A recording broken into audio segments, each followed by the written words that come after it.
అందం, ఆరోగ్యం, ఆత్మవిశ్వాసం అనూస్తో సాధ్యం. ట్రాన్స్ఫర్మేషన్ సర్వీసెస్ పైన flat 50% discount. Anu's since 1982.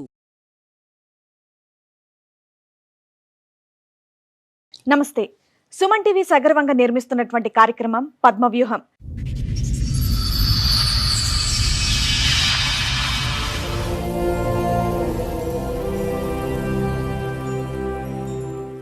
Marriage చేసేది మేడం, పెద్దలు చేసిన పెళ్లి. ఇక తను పెళ్లి చేసుకుంటాను, నాతో ఉండడం లేదు. ఏంటంటే అతను ఏం చేస్తున్నా అంటే మేడం, చెల్లెని మ్యారేజ్ చేసుకున్నప్పటి నుంచి టార్చర్ పెడుతుండు. చెల్లె చెప్పట్లేదు.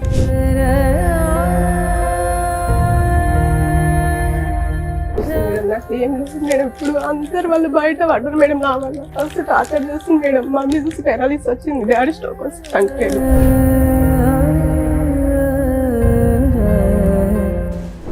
నువ్వు అంటే నాకు ఇష్టం లేదు, మా మమ్మీ నచ్చినందుకు నేను తీసుకున్నా. కట్నం గురించి నాకు ఆల్రెడీ ఇంకో అమ్మాయి ఉంది అని చెప్పింది మేడం.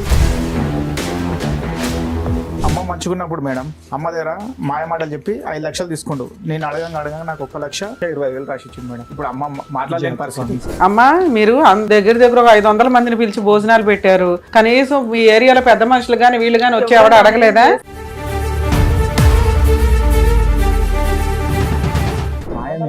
మేడం ఏంటంటే మా పరిస్థితి ఏంటంటే మేడం, మా మమ్మీ చూస్తే అట్లా మా మమ్మీని చూసుకోవాలి మేము. నేనేమో ఆటో నడుపుతా మేడం, కిరాయి ఆటో నడుపుతా. చూసుకుంటాడు మేడం. ఇప్పుడు ఒక్క అమ్మ తీసుకుని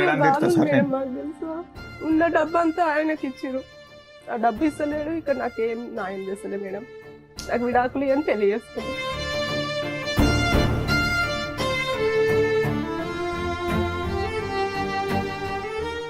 ఈ కార్యక్రమంలో మనతో పాటు ఉన్నారు ప్రముఖ హైకోర్టు అడ్వకేట్ రమ్యాకుల గారు. నమస్తే మేడం. నమస్తే. ప్రముఖ సైకియాట్రిస్ట్ డాక్టర్ కళ్యాణ్ చక్రవర్తి గారు. నమస్తే సార్. ప్లీజ్ కూర్చోండి సార్. మేడం, పల్లవి గారు ఒక సమస్యతో ఇక్కడ రావడం జరిగింది. సో ఆవిడ సమస్య ఏంటో అడిగి తెలుసు. నమస్తే అండి. నమస్తే మేడం. ఎక్కడి నుంచి వస్తున్నారు పల్లవి గారు? నేను బడపేట నుంచి వస్తున్నాను మేడం. ఓకే, మీతో పాటు వచ్చిన వాళ్ళు మీ బ్రదర్. మీ పేరు? శివ మేడం. శివ గారు, చెప్పండి దేని గురించి వచ్చారు ఇక్కడికి, ఏంటి మీ సమస్య? నాకు మ్యారేజ్ చేసేది మేడం, పెద్దలు చేసిన పెళ్లి. ఇక తను పెళ్లి చేసుకుంటాను, నాతో ఉండడం లేదు. ఎన్నేళ్ల క్రితం అయింది మీ పెళ్లి? నాకు ఇప్పుడు 4 సంవత్సరాలు. 4 years అవుతుంది. 4 years. October 17, 2022 madam. ఓకే. ఏం చేస్తాడు అతను? అతను ఇంతకుముందు గుల్కుల్ హాస్టల్లో చేస్తున్నా మేడం. అందులోకి మానేశాడు. ఏంటంటే అతను ఏం చేస్తున్నా అంటే మేడం, చెల్లెని మ్యారేజ్ చేసుకున్నప్పటి నుంచి టార్చర్ పెడుతుండు. చెల్లె చెప్పట్లేదు. అంటే డాడీకి కరోనాలో 2 కళ్ళు పోయినాయి మేడం. మా డాడీకి చూపు లేకుండా డాడీకి. అయితే ఏంటంటే మేడం, ఇక మా ప్రొసీజర్ అంతంతానే ఉంది. ఏం చేసినంటే మేడం, ఇక సంబంధం ఏంటంటే మా అత్తమ్మ వాళ్ళ త్రోన్ వచ్చింది బాలాపూర్ నుంచి. వాళ్ళ అమ్మమ్మ వాళ్ళు చూశారు. చెల్లికి ఏంటంటే చెల్లి మంచిగా ఉండాలి, మేము బయట ఉన్నా సార్ అన్నట్టు ఇల్లంబి పెళ్లి చేసినాం మేడం. ఇల్లంబి పెళ్లి చేసినాము. ఇప్పుడు అందరు వాళ్ళు బయట పడ్డారు మేడం. నా వల్ల ఫస్ట్ టార్చర్ చేస్తుంది మేడం. మమ్మీ చూసి పెరాలిస్ వచ్చింది, డాడీ స్ట్రోక్ వచ్చి చనిపోయాడు. వాళ్ళ డాడీ స్ట్రోక్ వచ్చింది మేడం. ఇప్పుడు అందరూ వెళ్ళి పొద్దున వేసుకొని తిరుగుతుంది మేడం. ఎక్కడ పోయినా న్యాయం అయితే లేదు. అంటే పిఎస్కి వెళ్ళినాం మేడం, పెద్ద మనుషులలో మాట్లాడినాం. ఎక్కడ వాడు ఏంటంటే సార్, వాళ్ళు ఏం చేశారంటే మొత్తం గ్లామింగ్ చేశారు. వాళ్ళ అమ్మమ్మ వాళ్ళకి ఇట్లా వేరే అమ్మాయితో లవ్ లో ఉన్నాడు అతను. ఫోర్స్ఫుల్ మ్యారేజ్, కట్నం కోసం పెళ్లి చేస్తారా? కట్నం గురించి పెళ్లి చేసుకుంది మేడం. ఈ ప్రేమ వ్యవహారం అనేది పెళ్లికి ముందే ఉంది ఆల్రెడీ. ఏంటంటే వాళ్ళ అమ్మమ్మ వాళ్ళు ఎలా తెలుసో తెలుసుకోవచ్చా? మాకు ఎలా తెలుసు అంటే సార్, ఇప్పుడు మ్యారేజ్ అయినాక చెల్లెని టార్చర్ పెడుతుండు. టార్చర్ పెట్టి 2-3 సార్లు కొట్టి పంపిస్తే. ఎన్ని రోజులకి పెళ్ళైన వెంటనేనా? పెళ్ళైన నెల నుంచి టార్చర్ మేడం. మీకు పిల్లలు గానీ ప్రెగ్నెన్సీ గానీ? నా దగ్గరకు అసలు రాకపోతుండే మేడం. తను ఇంకా కొడుతుండే.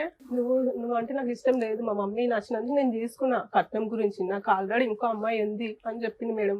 ఇంటికి రాకపోతుండే మేడం, మస్తు టార్చర్ చేస్తుంది మేడం. వాళ్ళ మమ్మీ ఏమంటుండే, నువ్వు బాయ్ కాడ వచ్చినా అడవేమో అనుకో, నేను అత్తయ్య ఫోన్ ఇవ్వవా అమ్మ బాగా చేసేసి అంటే ఏమొద్దు ఆడేనా అనుకుంటా, నువ్వు తిని పనుకోవచ్చు. పెళ్ళిని ఎన్ని రోజుల తర్వాత చెప్పాడమ్మా నాకు వేరే అమ్మాయి ఉంది అని?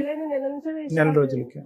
ఫస్ట్ నెల రోజులు బాగున్నారా? పోనీ దగ్గరికి రావడం గానీ? దగ్గర ఏం లేదు మేడం, దూరం. అప్పుడే నువ్వు ఆల్రెడీ వీళ్ళకి చెప్తావు కదా దగ్గరికి రావట్లేదు, ఫస్ట్ నైట్ జరగట్లేదు అని. చెప్పిన మేడం, చెప్పిన ఊట్లా ఇంకా ఆయన నాకు ఇష్టం లేదు, నేను దూరం ఉంటా, ఫస్ట్ నైట్ కి వెళ్ళినా కూడా నేను ఏం చేయాలి అన్నాను. ఏం చేస్తూ ఉంటాడమ్మా అతను? ఇప్పుడైతే ఖాళీగానే ఉంటుంది మేడం. అప్పుడు ఏం చేసేవాడు? అప్పుడు గురుకుల హాస్టల్ జాబ్ చేసేది. ఏమైనా కట్నం ఇచ్చారా మీరు? 3 లక్షలు ఇచ్చాం సార్. 3 లక్షలు కట్నం ఇచ్చాము. 8 తులాల బంగారము అన్ని పెట్టించాం సార్. 3 లక్షలకి ఇల్లు అమ్మేశారా మీరు? అంటే 3 లక్షల కంటే మేడం, ఇప్పుడు ఏంటంటే మేడం, మేము ఏం చేసామంటే ఇల్లు అమ్మి అతను కట్నం పెళ్లి గురించనే వెళ్ళాం మేడం. గ్రాండ్ ఎంతకు అమ్మారు ఇల్లు? నేను 22 lakhs అమ్మాయి మేడం ఇల్లు. ఏం చేశారు మిగతా డబ్బులు? ఆయనకు 8 తులాన్నర బంగారం పెట్టాం మేడం. ఆ. 3 లక్షలు కట్నం ఇచ్చాము. ఆ. ఇక మిగతా అన్ని విధాలు అన్ని పెట్టించినాం మేడం. బాసాన్లు అన్ని వాటికి ఎంత ఖర్చు అయింది? మొత్తం కలిపి ఒక 5 లక్షలు 6 లక్షలు. మిగతా డబ్బు అంతా ఏం చేశారు? మిగతా డబ్బు మమ్మీ ఆయన మళ్ళీ మిత్తి నడిపిస్తాని మేడం. మమ్మీ దగ్గర 5 lakhs తీసుకున్నాడు మేడం. గ్రాండ్ గానే చేశారు ఆ, కదా. grand గా చాలా చేశారు గ్రాండ్ సార్. గా చేశారు. బాలాపూర్లో యాలాలి బాలరెడ్డి గార్డెన్ మేడం. 1,00,000 మేడం కల్ ఫంక్షన్ హాల్ కి మొత్తం పెళ్లి డిన్నర్ ఒకతాన. అయితే వాడు అమ్మ మంచుకున్నప్పుడు మేడం అమ్మ దగ్గర మాయ మాటలు చెప్పి 5 లక్షలు తీసుకుండు. నేను అడగంగా నాకు 1,20,000 రాసిచ్చిండు సార్. ఎప్పుడు ఇది పెళ్లికి ముందా? పెళ్లి తర్వాత పెళ్లి తర్వాత 5 లక్షల మమ్మీ దగ్గర అమౌంట్ ఉన్నాయని తెలిసి 5 లక్షలు తీసుకుని నాకు 1,20,000 రాసిచ్చిండు మేడం. ఇప్పుడు అమ్మ మాట్లాడలేని పరిస్థితి. మమ్మీ ఇక అమౌంట్ ఆడు ఇంకో అమ్మాయిని చేసుకున్నాడు. ఫైనాన్స్ ఫోటోస్ నడిపిస్తాని తీసుకుంది మేడం. ఇంతవరకు ఆ పైసలు కూడా ఇవ్వట్లేదు. నా వల్ల పైసలు ఆపింది మేడం. ఇంకో అమ్మాయితో మ్యారేజ్ కూడా అయిపోయిందా? చేసుకుని మేడం ఇంకో బాబు ఇట్లా పుట్టిండు. ఏదో ఫోటో ఏదో అందులో అవును, ఉందా? ఏదో last ఈ లో. ఫోటో అంటే ఓకే. బంగాళగూడ పిఎస్ లో నాకు ఈ ఫోటో దొరికింది madam. Pavani madam CI madam ఇది ఎప్పుడు చేసుకున్నాడు? ఏ ఇయర్ లో? ఇయర్ అంటే ఇప్పుడు మీ 22లోనే చేసుకుండు. అంటే ఈ చెల్లె గొడవ అవుతుంది కదా మేడం, ఆ మధ్యలోనే చేసుకుండు. అప్పుడే మధ్యలో అంటే చేసేసాం ఆల్రెడీ మేడం. వాళ్ళ అమ్మమ్మ వాళ్ళ రిలేటెడ్స్ అంట మేడం. వాళ్ళు ఏం చేసినారు మొత్తం మాకు గ్లామింగ్ చేసిరు మేడం. ఏంటంటే వాళ్ళ అమ్మమ్మకి తెలుసు, వాళ్ళ అందరూ మామయ్యకి తెలుసు తెలుసు, మేడం. వాళ్ళ అమ్మకి తెలుసు, వాళ్ళ అమ్మకి ఎంత వాళ్ళందరూ గజ్జాలి కలిసి దిగి చూడు చేసిరు. మేడం. ఆ అమ్మాయి ఆమె ఎంత అందరు కలిసి చేసింది మేడం. ఇప్పుడు అందరు కలిసి చేసిరు మేడం. అయ్యో. నన్ను ఇట్లా ఇప్పుడు వాళ్ళ చేసేసి మమ్మీకి ఎంత మంచి దిగారు చూడండి మేడం ఫోటో. వాళ్ళ మమ్మీ ఇలా దిగారు వాళ్ళ వాళ్ళతో పాటు. మమ్మీ కొత్త కోడలు వచ్చింది, దాన్ని కొట్టి పంపించినాం, దానికి అవసరం లేదు మేము అని చాలా అడ్జస్ట్ మేడం వాళ్ళ మమ్మీ కూడా. అమ్మా మీరు అంత దగ్గర ఒక 500 మందిని పిలిచి భోజనాలు పెట్టారు. కనీసం మీ ఏరియాలో పెద్ద మనుషులు గాని వీళ్ళు గాని వచ్చి ఎవడ అడగలేదా? మేడం, న్యాయం తర్వాత ముందు మేడం, అడుగుతారు కదా ఒక తప్పు జరిగినప్పుడు. ఎవరు లేరు మేడం. ఇప్పుడు పెద్దవాళ్ళు నేనే. ఆ. ఎక్కడ వెళ్ళినా ఏమైతుందంటే ఈ పోరాడు అనుకోని మేడం నేను ఎంత మంది తీసుకెళ్ళినా చూడండి మేడం, ఎంత మంది తీసుకెళ్లి మాట్లాడాను. ఏంది నాకు ఎటువంటి నాకు జరగట్లేదు మేడం. 4 ఏళ్ల నుంచి ఇదే జరుగుతుంది. ఇదే మేడం. నేను ఎవరు మన మహిళా సంఘం ఉంటారు కదా మేడం, వాళ్ళని తీసుకెళ్తే దాదాపు నాకు 2 లక్షలు అప్పైనా మేడం. వాళ్ళ అంత మందిని తీసుకెళ్ళిన మేడం. ఎక్కడ పోయినా న్యాయం జరుగుతలే మేడం తెలుసు. మీకు ఏం న్యాయం కావాలనుకుంటున్నారు? ఇప్పుడు ఈ నా అమ్మాయి నా మాకు వస్తే గోల్డ్ సార్, ఈ అమ్మాయి? అక్కడ ఉంది ఆ, ఈ మేడం. అమ్మాయి సార్. నాకు ఒక్కటి ఏం ఈ అమ్మాయి అన్ని అక్కడనే వాళ్ళ పెట్టుకొని మమ్మీకి ఉన్నాను. కాదయ్యా, ఇంకా మీకున్న పెద్ద మనుషులకి గాని ఎవరికైనా గాని బేసిక్ సెన్స్ ఇక్కడ ఆల్రెడీ దగ్గర 1,20,000 ఒక ప్రామిసర్ నోట్ రాశాడు. నువ్వేదో 5 లక్షలు చెప్తున్నావు గాని. నాకు అది రాసిచ్చింది మేడం. నేను అడిగితే అవును 22 ఆగస్టులో రాసి ఇచ్చాడు. రాసిచ్చాడు. ఈ ఆగస్టు కి అయిపోయింది కదా, ఏం చేస్తున్నారు మీరు కేసు వేసుకోకుండా? అడిగితే మేడం నాకు ఎటువంటి అడగటం ఏంటంటే కాదు మేడం, నేను ఒక్కని అయిపోయినా మేడం. 3 years అయిపోయింది ఇప్పుడు. చూడు మేడం, అలా మమ్మీ కేసులో కంప్లైంట్ వాళ్ళ తమ్ముడు అయిపోతే మేడం నడవదని మ్యారేజ్ చెప్పింది మేడం చేసుకున్నాము. సార్. ఎవరు నడవదు అన్నారమ్మా? నీకు నిజంగానే పెళ్ళయిందిగా, ఫోటోలు ఉన్నాయిగా. ఎవరమ్మా కేసు తీసుకుంది? ఏపీఎస్ వాళ్ళు తీసుకోలేదు చెప్పండి. మేడం అమౌంట్ ఇచ్చిన ఉమెన్ పిఎస్కి వెళ్ళాం మేడం సరుణ గారు. అయితే ఏం చేసిండంటే ఆ సిఐ సార్ ఆపిండు. ఎవరు అలీ సార్ అని ఉండే. ఏ సంవత్సరంలో వెళ్ళారు? మేము ఇప్పుడు ఏంటంటే మేడం ఇక దాగానే మాకు కోలుకోకుండా అయింది మేడం. మా ఫాదర్ చనిపోయాడు, మమ్మీకి పేరాలిసు హాస్పిటల్లో తిరిగి అక్కడిక్కడ నేనే టెన్షన్ అయిపోయి మేడం. ఇంటికి మా ఏంటంటే మాకు రూమ్ ఇల్లే రెంట్కి ఇవ్వట్లేదు మేడం. అట్లా అయిపోయింది మా పరిస్థితి. మా మమ్మీని చూసి చెప్పలేదు. బాబు మీ కష్టాలు ఉన్నాయి, ఆ కాదనట్లా. ఇప్పుడు వచ్చి ఎమోషన్ అయిపోయేంత కాదు, 3 సంవత్సరాలు అయిపోయింది. మీ కష్టాలతోటే జరిగిపోయినాయి అన్ని. దానికి కనీసం ఆ ఒక్క కేసు ఫైల్ చేసిన ప్రామిసర్ నోట్ కేసు బతికేది కదా. పెద్ద మనుషుల దగ్గరికి ఇట్లా వెళ్ళాం మేడం. పెద్ద మనుషులు నాకు 8 లక్షలు పేపర్ రాసి ఇచ్చారు మేడం. మాట్లాడినాక వాళ్ళు వెళ్ళి అడిగితే వాళ్ళు ఏమంటారు తెలుసా మేడం, నాకు మేము ఇవ్వాలా? అవునమ్మా, పెద్ద మనుషులు ఎంతవరకు చేయగలరో అంతే చేస్తారు. ఇప్పుడు మేమైనా గానీ మీరు ఇప్పుడు మా దగ్గరికి ఏం ఎక్స్పెక్ట్ చేసి వచ్చారు? ఆయన పిలిపించి ఏదో సెటిల్ చేస్తామని ఓ 10 లక్షలు మీకు రాయించామే అనుకోండి. రాయించడం వరకే. అతను భయపడి కేసులకు భయపడి ఏమన్నా ఇస్తే మీకు ఇస్తాడు, ఇవ్వకపోతే మీరు కేసులు వేసుకోవాలి. వాళ్ళ కౌన్సిలర్ మాట్లాడింది సార్. కౌన్సిలింగ్ ఇచ్చి వెళ్ళిపోయాడు.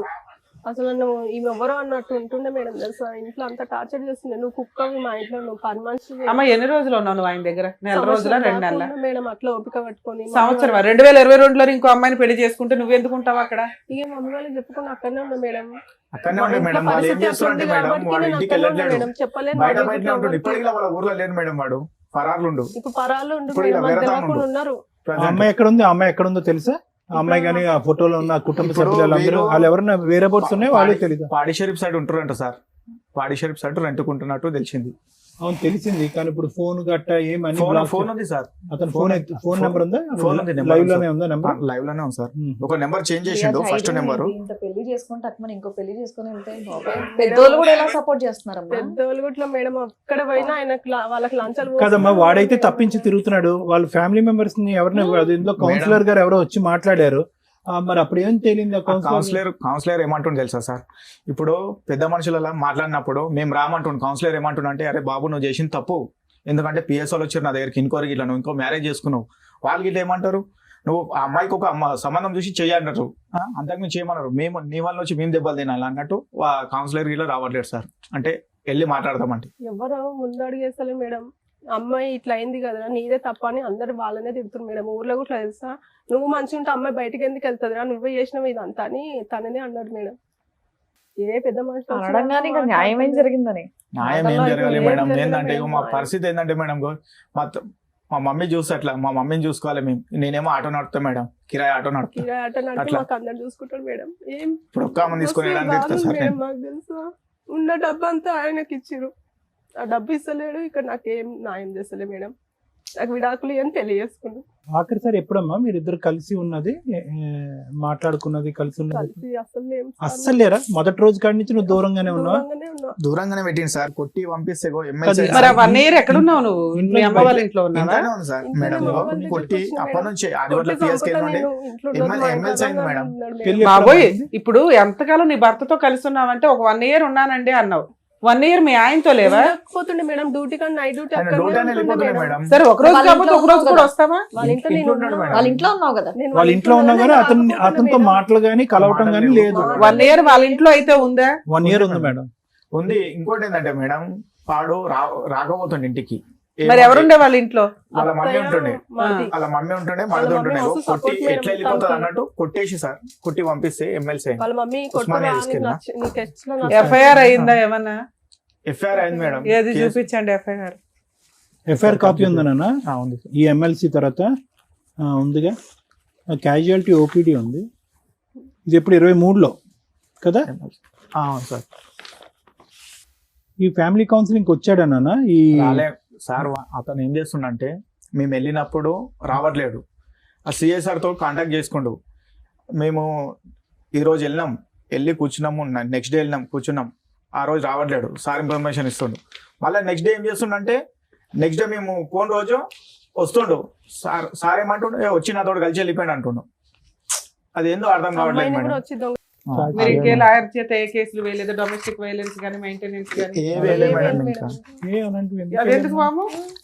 ఇప్పుడన్నా వేయాలి కదా మేడం. మాకేం తెలియదు మేడం, ఇప్పటి వరకు మేము బాబు. ఇక్కడ ఒక టీవీ షో ఉందని తెలిసింది, ఎంత దూరం మీ అమ్మగారు పెరాలసిస్ అని తెలిసిన ఆటోలో పెట్టుకుని తీసుకొచ్చారు. ఏ సింపతి గెయిన్ చేద్దామనో నాకు అర్థం కాల. దానికి ఒక పద్ధతి ఉంటది కదమ్మా. ఇప్పుడు ఆవిడ వచ్చి ఏం చేస్తారు? మీ వైఫ్ వచ్చారు, ఆవిడ వాళ్ళిద్దరు ఇంటి దగ్గర ఉండొచ్చు, మీరు ఏం అడగాలనుకుంటున్నారు అనేది ఇక్కడికి వచ్చి మాట్లాడొచ్చు. అందరి దగ్గరికి పేపర్లు ఇవి అవి వేసుకుని వెళ్తున్నారే తప్ప రిజల్ట్ ఏంటి అనేది ఒక స్టేజ్ లో, 2వ స్టేజ్ లో అర్థమైపోవాలి కదా. 3 years 4 years ఈ రోజులో తెలియకపోవడం ఏంటి సార్? లా అనేది యూట్యూబ్ చూస్తున్నా తెలుస్తుంది. తెలియకేం కాదు, వీళ్ళకి ఊరికే అయిపోవాలి నిమిషాల్లో.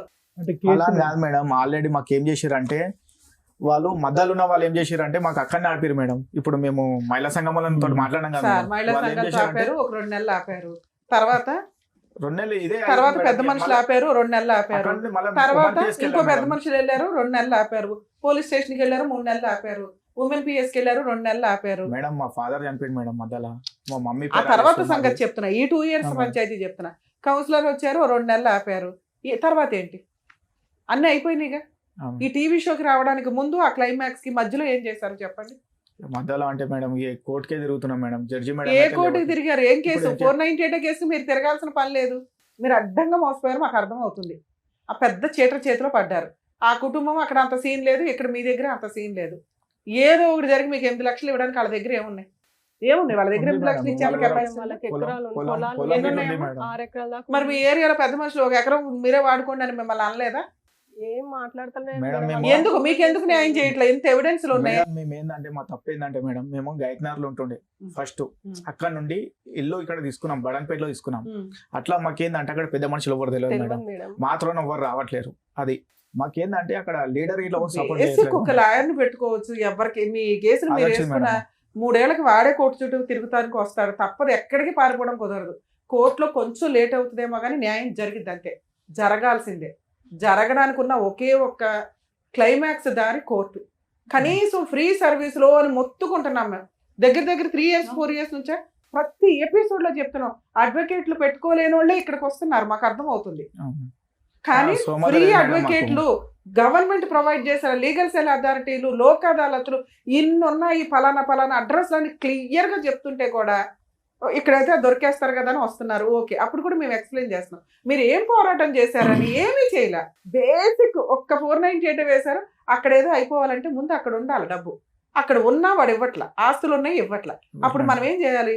ఒక్క డీబీసీ ఎన్ని కేసుల్లో చెప్తున్నాం, ఆ కేసులు వేసుకుని వసూలు చేసుకోవాలి. అడ్వకేట్లు పెట్టుకోలేము. మీరు పోలీస్ స్టేషన్కి వెళ్ళినప్పుడే నెక్స్ట్ స్టెప్ చెప్తారు. బేసిక్ ఇవి తెలుసుకోవాలి కదా, మీ హక్కులు మీకు తెలియకపోతే ఎట్లా?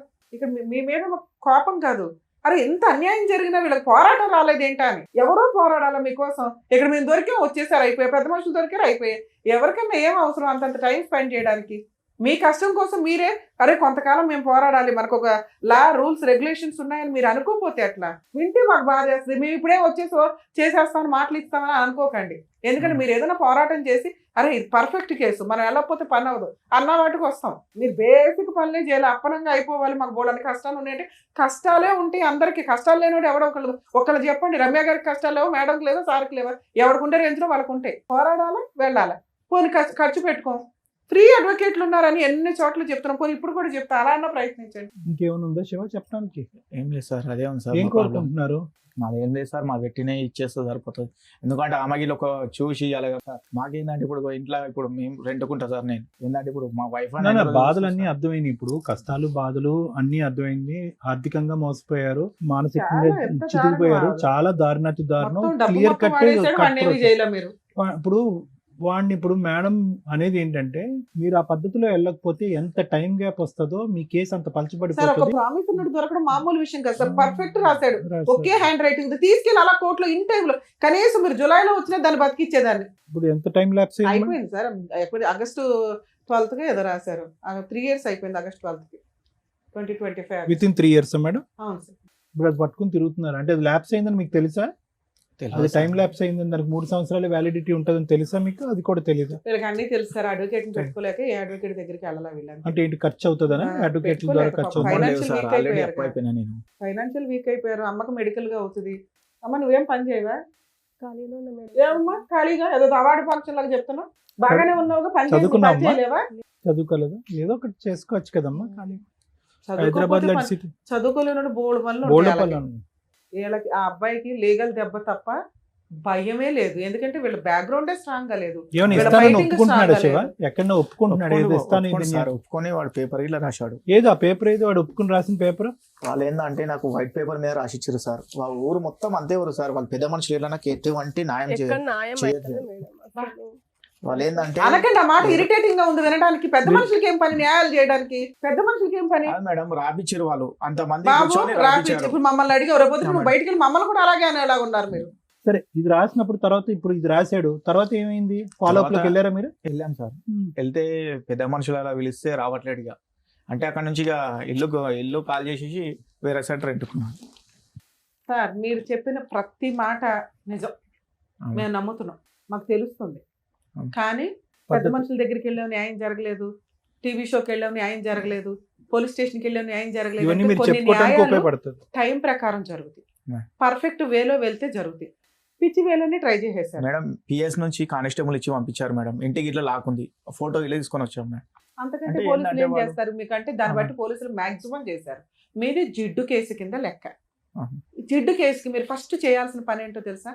రియలైజ్ అవ్వాలి, ఓహో మనం మోసపోయాం. ఈ రోజున సైబర్ క్రైమ్ లో ఉత్తిని మోసపోతున్నారు జనాలు. ఆ మోసాల్లో మనం ఒకళ్ళం. ఓకే, ఒక ఆడపిల్ల సొమ్ము తిన్నవాడు ఎవడో బాగుపడ్డు, అందులోనే ఆడపిల్లని మోసం చేశాడు. దీనికి మనం స్ట్రాంగ్ అవ్వాలి అంటే మనకున్న కష్టాలకి ఆల్రెడీ మీ అమ్మగారు పెరాలసిస్, ఆవిడ మెడికల్ అవుతాయి, మీ భార్యాభర్తలు పోషించుకోవడానికే సరిపోతుంది. ఈ అమ్మగారికి తిండి పెట్టుడే ఎక్కువ నా దృష్టిలో అయితే. ఎందుకంటే నేనేమి చెయ్యను మేడం అనే అమ్మాయిలు అంటే నాకు చాలా కోపం.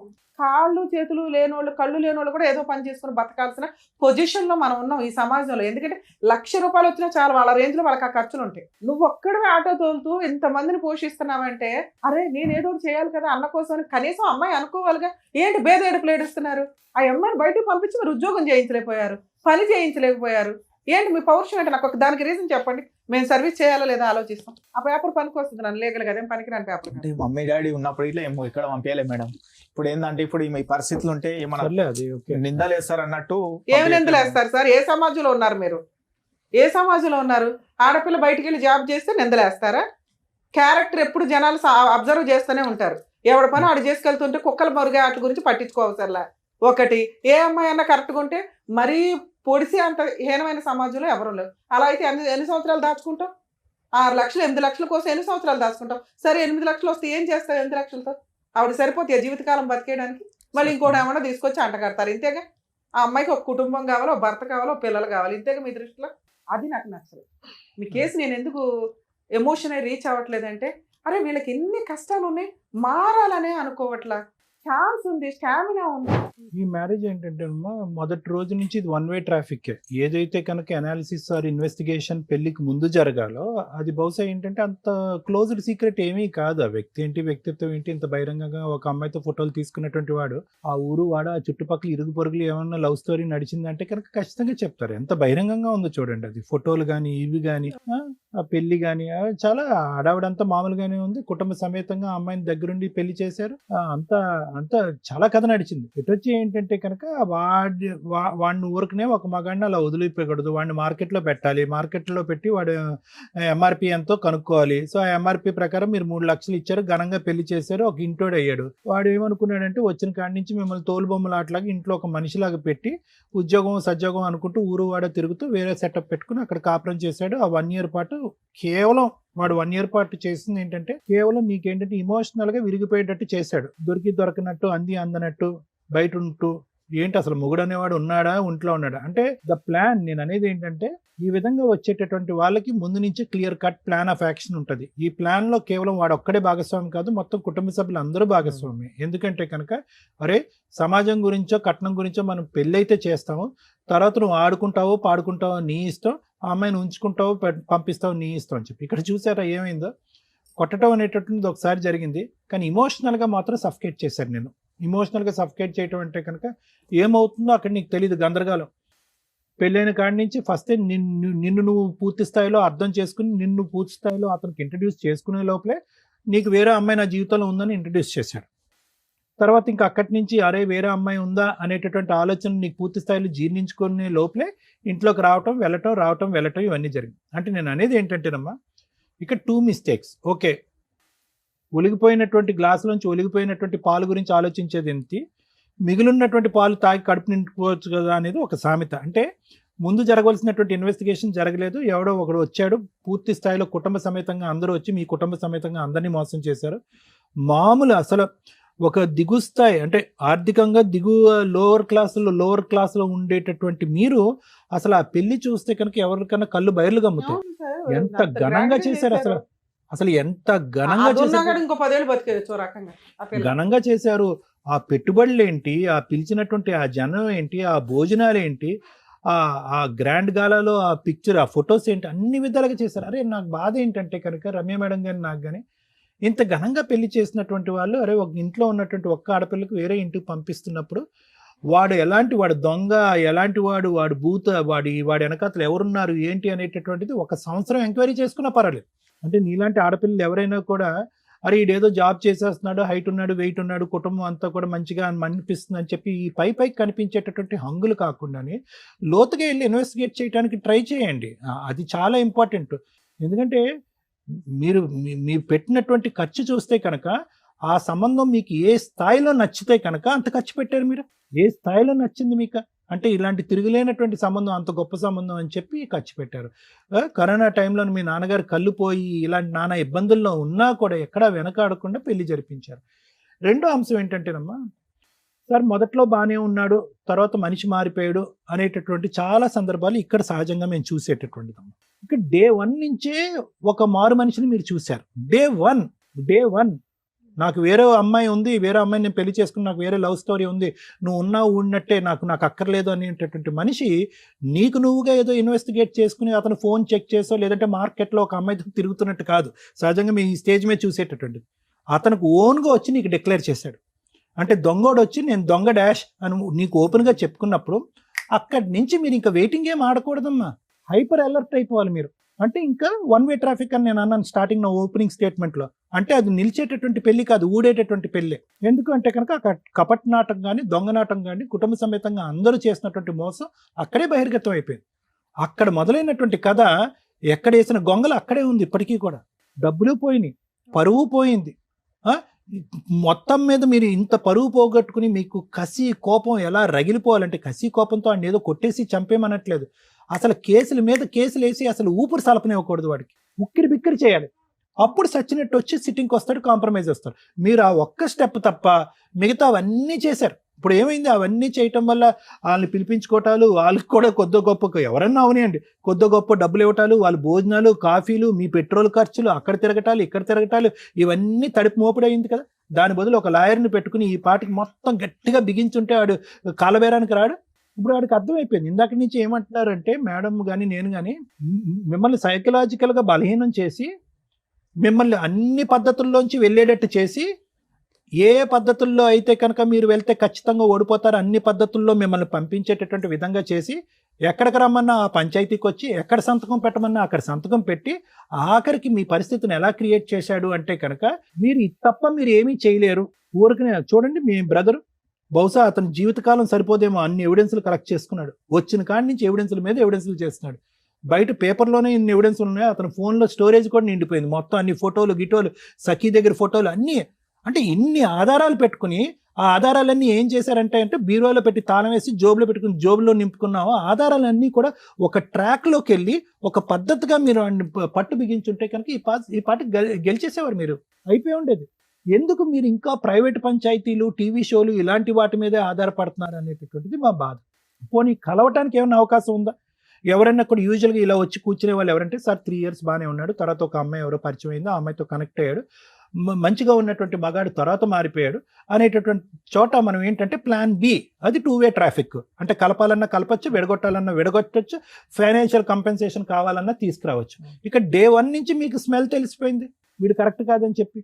సో కాబట్టి ఏంటంటే ఇప్పటికైనా నేను చెప్పేది ఏంటి అంటే కనుక దయచేసి ఈ వేదిక వరకు వచ్చినటువంటి మీరు అర్థం చేసుకోవాల్సింది ఏంటంటే, సానుభూతుల గురించో లేదంటే అయ్యో ఎంత అన్యాయం అయిందమ్మా ఇంత నష్టం జరిగిందా అనేటటువంటి మాటల గురించో, మీ పనులు మేము చేసేస్తాం, డోంట్ వరీ, వాడిని పిలిపించి మేము సంతకం పెట్టించేస్తాం అని చెప్పి చల్లబొల్లు కబుర్ల గురించో మీరు దయచేసి ఈ బుట్టలో పడకండి. ఒక సిస్టమేటిక్గా ఒక పద్ధతి వ్యవహారం అనేటటువంటిది ఉంది. అది కొద్ది టైం పట్టినా లేట్ అయినా ఖచ్చితంగా అది ఒక మార్గాన్ని డిసైడ్ చేస్తుంది. ఎక్కడున్నా కూడా కొండను తవ్వైనా కూడా వాడు బయటకు వస్తూ ఉంటాడు. ఆ ఒక్క మార్గం తప్ప మీరు ఏం చేయలేదు. వాడిని తలపగలు కొట్టాడు, ఎమ్మెల్సీ అయింది. ఏం ఉపయోగించుకున్నారు ఆ ఎవిడెన్స్ని? మీరు హత్యాయత్నం పెట్టలేదా? అటెంప్ట్ టు మర్డర్ పెట్టలేదా? ఎమ్మెల్సీ అయిందమ్మా, స్కల్ ఇంజరీ, ఫ్రాక్చర్ అయింది, ఎక్స్రేస్తో పాటు మొత్తం అంతా కూడా మీ దగ్గర ఎవిడెన్స్ ఉన్నాయి. ఫాలో అప్ ఏది? ఒక కాగితం పట్టుకుని ఏదో ప్రామిసరీ నోట్ పట్టుకుని అది ఎక్స్పైర్ అయినటువంటి 3 సంవత్సరాల తర్వాత అది జోబులో పెట్టుకుని అది తిరుగుతున్నారు మీరు. ఆ డబ్బులు కూడా మాయమైపోయినట్టేగా. సో ఇప్పటికైనా అమ్మ ఇప్పుడు ఒకటే గుర్తుపెట్టుకో, దిగేమో ఎంత లోతుందో మనకు తెలుసు ఇందులో. ఓకే, ఇప్పుడు మనకి స్విమ్మింగ్ రాకపోయినా స్విమ్మింగ్ చేయాలి, కొట్టాలి అంతే, కాళ్ళు చేతులు ఆడాలి, కొట్టాలి అంతే, కనుక తేల్తాం, లేదంటే మునిగిపోయి చచ్చిపోతాం అంతే, ఏం బతకలేం మనం. ఈరోజు మీరు పోరాడేది దేని గురించి? ఓన్లీ ఒక్కటే మిగిలింది ఇక్కడ, పరువు అనేటటువంటిది మీరు తీసుకోలేదు, వాడు తీశాడు. ఘనంగా మీరు చేసినటువంటి పెళ్లి వల్ల మీరేమీ నష్టపోలేదు, మీరు తలదించుకోవాల్సినటువంటి అవసరం లేదు. ఈ రోజు మీరందరూ కలిపి ఒంటి చేతి మీద ఇతను మొత్తం కుటుంబాన్ని నడిపిస్తున్నాడు. అది మామూలు పరిస్థితి కాదు, పెద్ద వయసు కూడా ఉండదు ఈ అబ్బాయికి. ఈ అబ్బాయికి ఫస్ట్ మీరు ఇవ్వాల్సిన అందరూ కదా, పద నేను ముందు పద, ఇలాగ ఈ పంచాయతీలు ఇవన్నీ వద్దు, నేను దమ్ము ధైర్యంగా నేను ఉంటాను, నా కాళ్ళ మీద నేను నిలబడతాను, పెళ్ళి ఉంటేనే జీవితం, పెళ్ళి లేకపోతే వేస్ట్, వ్యర్థం అనేది కాదు, నా కాళ్ళ మీద నిలబడి నేను ఉద్యోగం నేను చేదోడు వాడ్డాడుగా ఏదో ఎంతో కొంత సంపాదిస్తాను, నువ్వు మనోధైర్యంతో ఉన్నా అన్న, మనం ఫైట్ చేద్దాం అని చెప్పి అతనికి ధైర్యాన్ని ఇవ్వండి మీరు ఫస్ట్. మోస్ట్ ఇంపార్టెంట్ అది.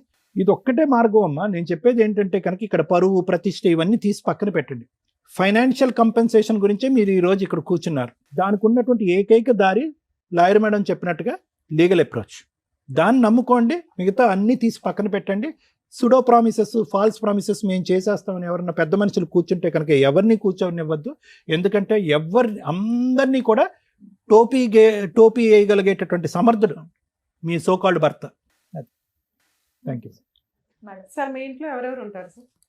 నేను, మా వైఫ్ మేడం, మమ్మీ, సిస్టర్. మీకు ఎంతమంది పిల్లలు? పిల్లలు లేరు మేడం. 5 years అవుతుంది మ్యారేజ్. మీ వైఫ్ ఏమైనా జాబ్ చేస్తారా? బ్యూటిషియన్ చేస్తుంది. ఆవిడ చేయొచ్చా జాబ్?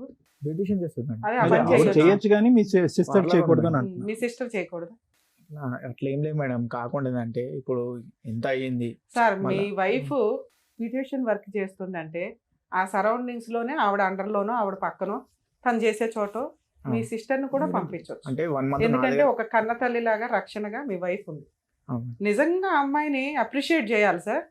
పెరాలసిస్ అత్తగారు, భర్త వదిలేసిన పాప, మా అమ్మాయి తప్పేమీ లేదు, అయినా కూడా ఇలా ఒక ఆడపడుచుని ఎంటర్టైన్ చేస్తూ మీ ఇద్దరు కష్టార్జితంతో నలుగురిని పోషించుకుంటూ వెళ్తున్నారు చూసారా. మీకు ఓకే బ్రదర్గా మీకు ఓకే, మంచి మంచి బ్రదర్. ఈ మధ్య బ్రదర్స్ అంత ఎమోషన్ కనిపించట్లే. మీ వైఫ్కి హ్యాట్స్ ఆఫ్ చెప్పాలి.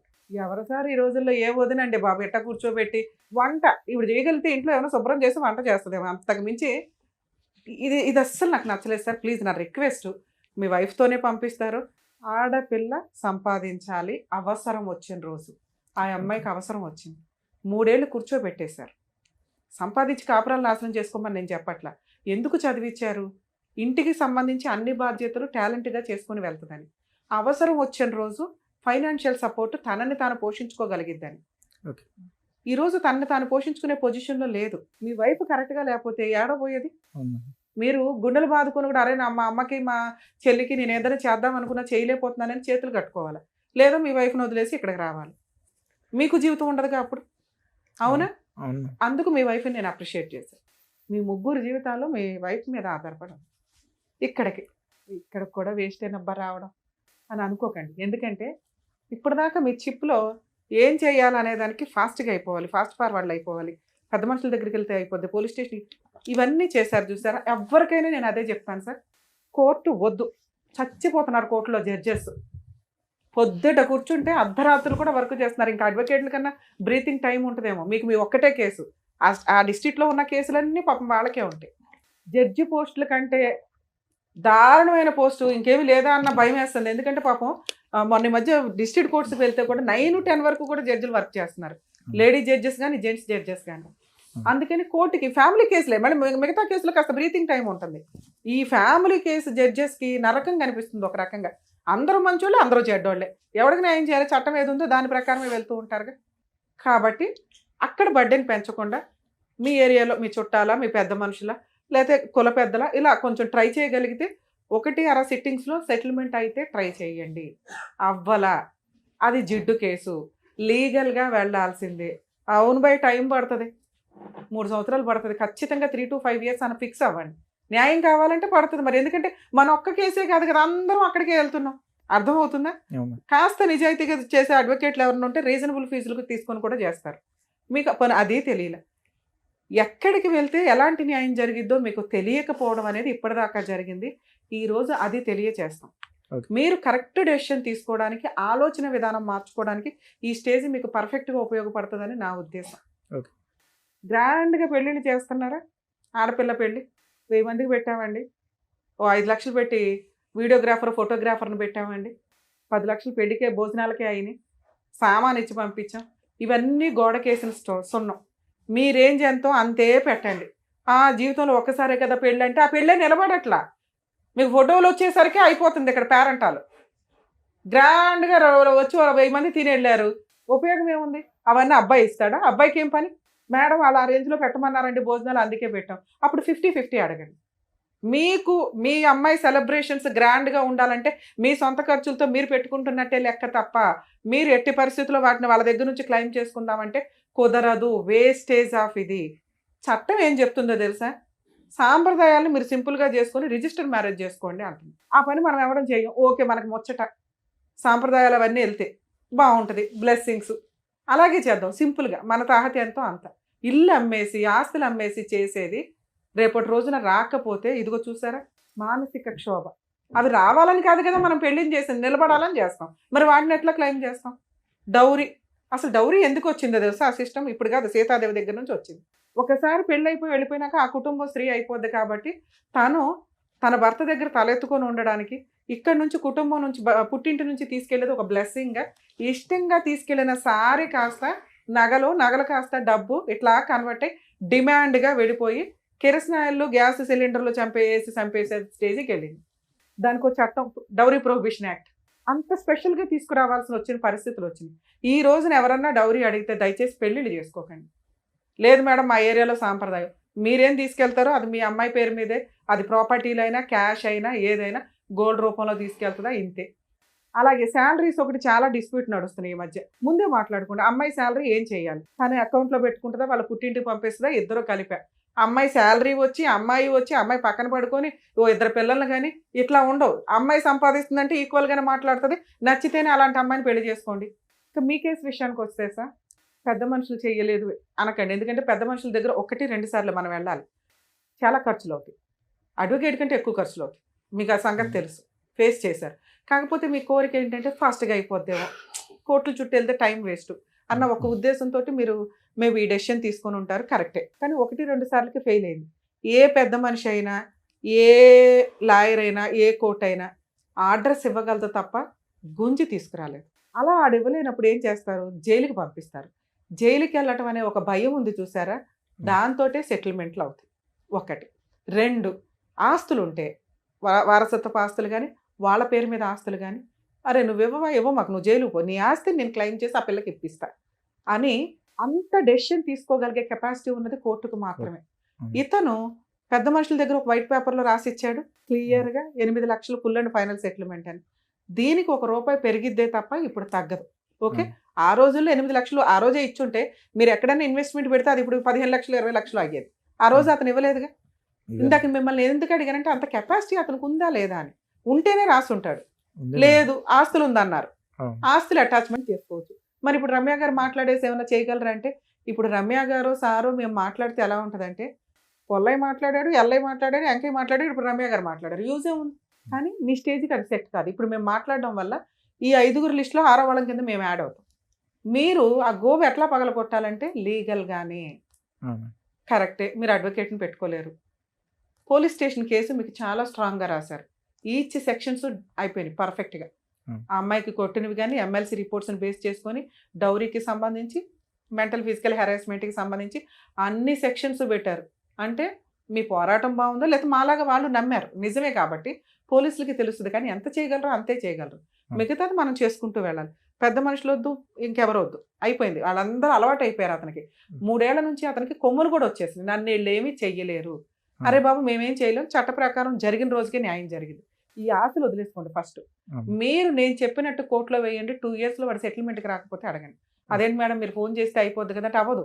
ఎందుకంటే ఇదే ఫస్ట్ అనుకోండి, సెకండ్ అనుకోండి, మేము మాట్లాడితే అరే బాబు తర్వాత లీగాలిటీ ఉందనే భయం. ఇప్పుడు అతనికి అది లేదు, వీళ్ళు ఏమీ చేయలేరు, మేము దాక్కున్నాం, ఎక్కడ దొరుకుతారు, కోర్టులో వేసుకుంటే దొరుకుతారు. అర్జెంటుగా అయిపోవాలనేది మీ కేసులో అవ్వదు. కొంచెం దీనికి ప్రిపేర్ అవ్వండి. ఇల్లు గడవాలి, ప్రశాంతంగా ఉండాలి. మనకి ఇప్పటికిప్పుడు కోటేశ్వరంలో ఏమో అవ్వవసరం, ఈ డబ్బులు ఎక్కడ పోవని నేను చెప్తున్నా. నేను మాట ఇచ్చానంటే అది 100% జరిగింది, మీరు టెన్షన్ పడకండి ఫస్ట్. కాకపోతే రమ్య గారు ఏమంటున్నారు, 2 ఇయర్స్ పడుతుంది అంటున్నారు. ఆ 2 ఇయర్స్కి ఏం చేయాలి సార్? మీరు FIR ఇచ్చారు, యాక్చువల్లీ నాకు ఇప్పుడు సెట్ చేయడానికి కుదరలేదు, ఛార్జ్ షీట్ అయిందా లేదో చూడండి. సూపర్గా 7 మెంబర్స్ మీద పెట్టారు.